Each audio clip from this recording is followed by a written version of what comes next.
Hi there. You might have seen my previous video, which was 3 reasons to self-publish your finished fiction book. And guess what? Here's 3 more reasons. If you've finished your wonderful book and you're considering whether or not you want to go the traditional published route or whether or not you want to try your hand at self-publishing, then this video will give you a few reasons why self-publishing is a really good idea, particularly, actually for new and established authors. Hi there, my name's Lisa Oliver, and for those of you who don't know me, I have been self-publishing for 8 years. I have roughly 80 titles in my backlist, including series such as the Cloverleaf Pack series, Stockton Wolves series, Alpha and Omega series, the Gods Made Me Do It series, Balance. I have done collaborations with other authors. I have written a lot of books, and every single one of my books have been self-published. Thanks to that self-publishing, I've been managed to make a 6-figure income every year for the past 8 years, and I'd like to see other people do that too. So, if you're keen, let's start with reason number, hang on a minute. If you haven't seen the other video that covered reasons such as having control, how much extra money you can make, and setting things like the release date and that sort of thing, check that video out. I think it's up there, or it might be up there. But anyway, check that video out, and that'll give you, that's sort of like the first half of this video. So for the next reason, our first reason in this video is you can write the story you want. And you might be thinking, well, who was stopping me anyway? When I sat down and started writing, I realized very quickly that the books I like to read and the books I wanted to write were not mainstream media. So I did do a search around to see whether or not I could find traditional publishers in my genre. They weren't there. And I think, definitely 8 years ago, I know things have changed, particularly in the gay publishing. There is a lot more gay publishing companies now. But the fact of the matter is that I write paranormal romances. So they don't fit contemporary, with a lot of contemporary and mainstream ideas. So finding a publisher was going to be a real issue.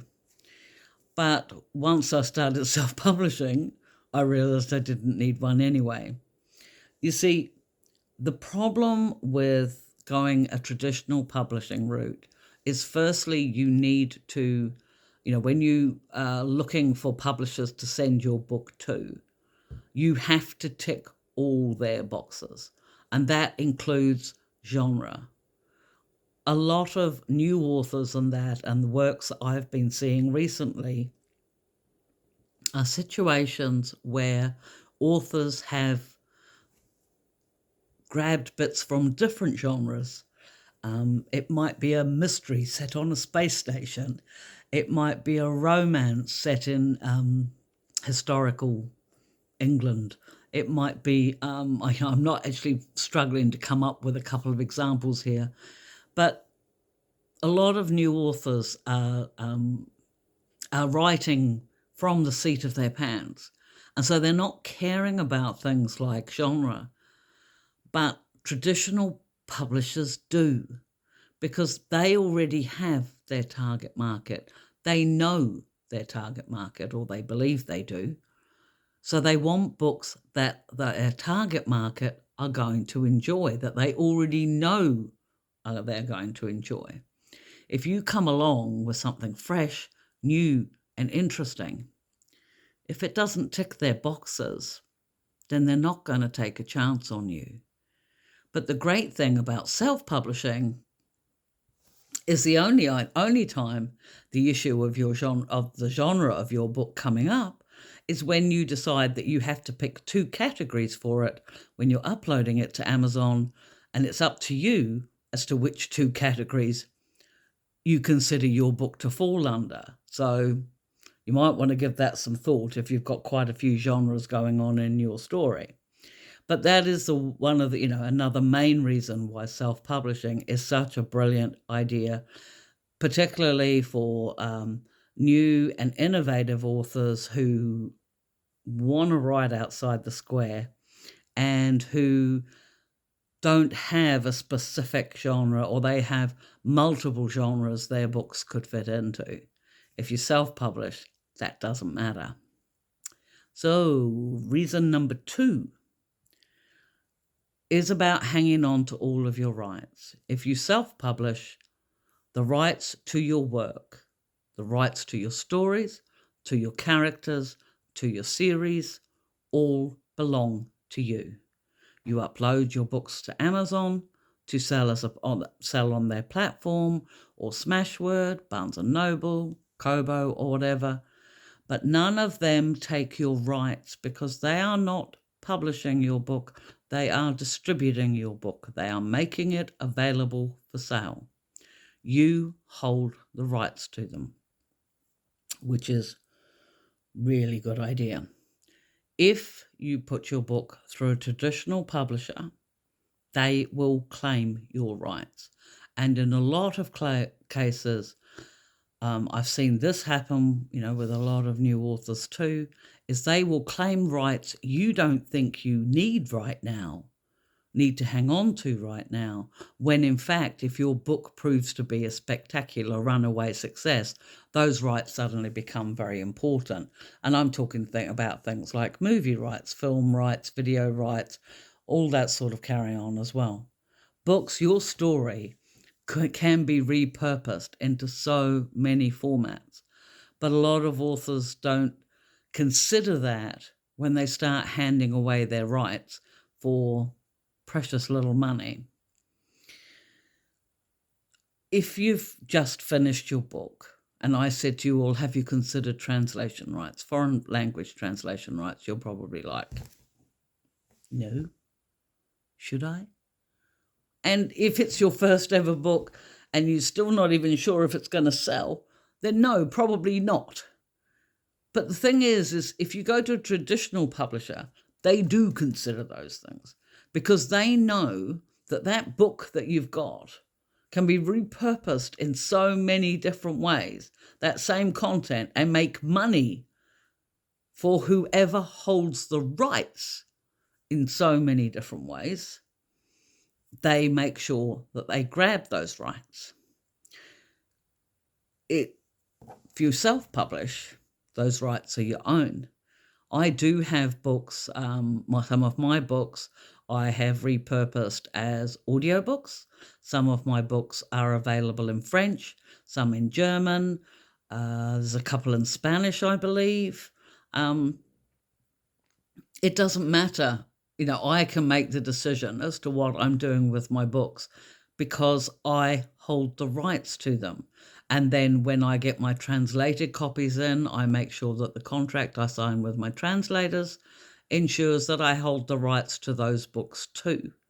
I will not, there isn't enough money in the world for me to give up the rights to my work.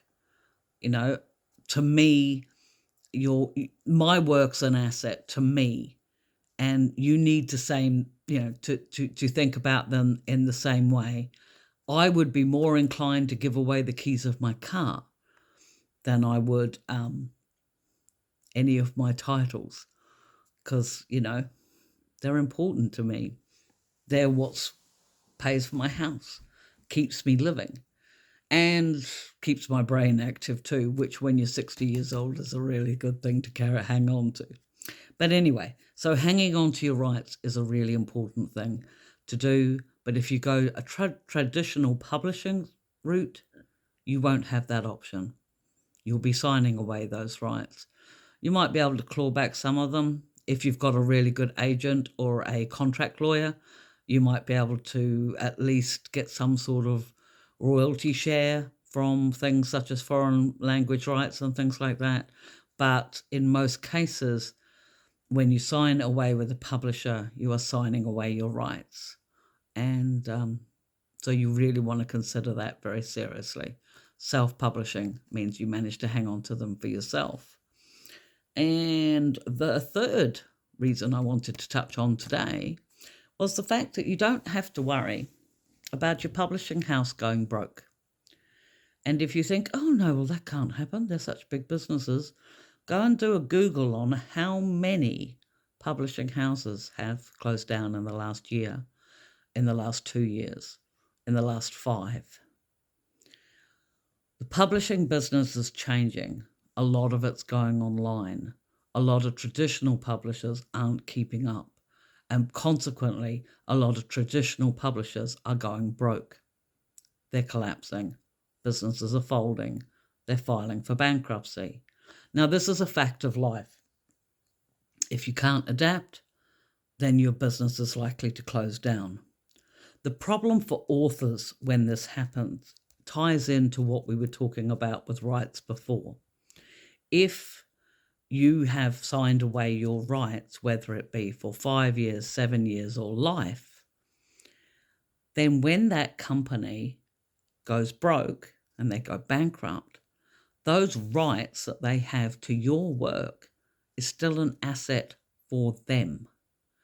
And you don't automatically get those rights back. Just because the company's gone bust doesn't mean to say you'll even get them back. And for a lot of authors, it requires contacting a lawyer. It takes a lot of time and a lot of money to get the rights to your own work back. Another issue that I've seen that's really common, and if you want to learn more about that, then go on to the Writers Beware blog, because they cover things like this all the time. But there's situations where publishing houses have gone bust, and the authors want their money owed by from their royalties, of course, because of course it's the publishing house that collects them. If they go bankrupt, then the author's not going to get paid, and as most publishers pay out quarterly, that's 3 months worth of earnings gone down the drain. But then when they get in touch with them about their rights and that as well, the publishers are coming back to them and saying, well, we paid for the editing, we paid for the cover. So if you want the rights to these books back, you've got to pay us for the cover and editing.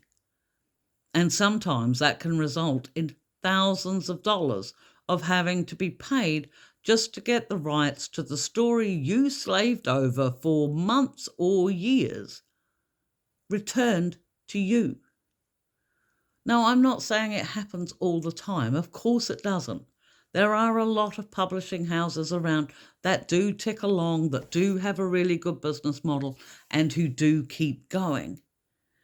But the bottom line is that if you've given away your rights and you are asking somebody else to collect your money for you from, the sale of your products, then I would strongly recommend that company pay you monthly, not quarterly. And I'd be really keeping an eye on how well they're running their business, because it can be a nightmare if a business like that closes. I know for myself, it's probably 2-3 years ago, it's actually a while ago now, I was only a relatively new author myself, and I was publishing through Amazon and I was distributing through Smashwords, but I was also distributing through a company called All Romance eBooks. And they were brilliant. I was chugging along because I was only new then. So, I was selling about 3,000 books a month or something through them, and life was really good when they paid. But then just before Christmas one year, I think, as I say, it's a few years now, they sent out a blanket email, said they were closing down, going bankrupt, that if authors tried to hit them up for the money that they were owed, they wouldn't get anything at all. I'm still waiting for mine. I was owed was well over $3,000. But what was equally distressing, I mean, they didn't have my rights because this was a distributor, this was a selling site, not a publishing site.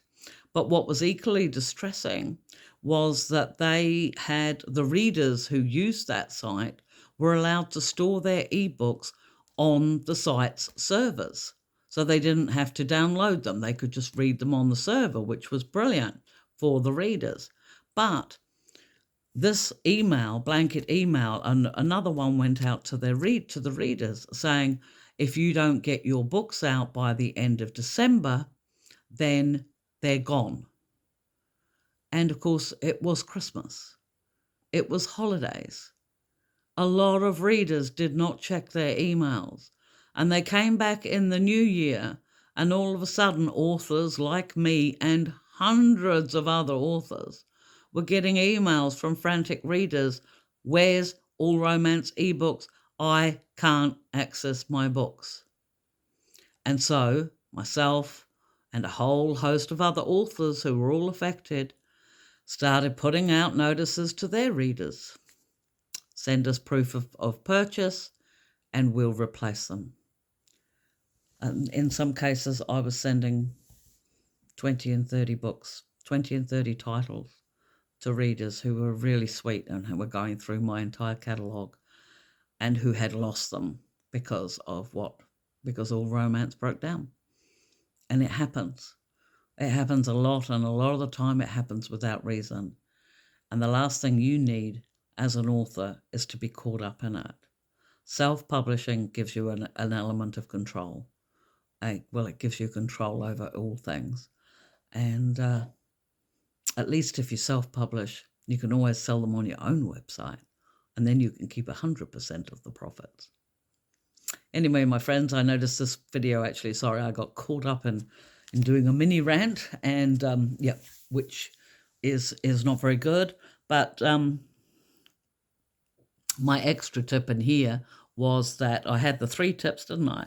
It was that you could write the story you want if you self-publish. You can write it. It doesn't matter what genre it's in or how many genres you include in the same book. You can write it yourself because you're writing for yourself. You get to hang on to all of your rights. And while that might not seem important to you right now, believe me, it can be, particularly for your estate and for later on in your life and later on in your career. And thirdly, if you're self-publishing, you don't have to worry about your publisher going broke.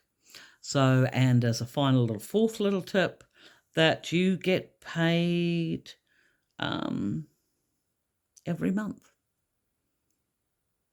And for me, who lives on my income from my writing, I'd rather get paid every month and budget for every month rather than trying to budget every quarter, because that would be really hard to do.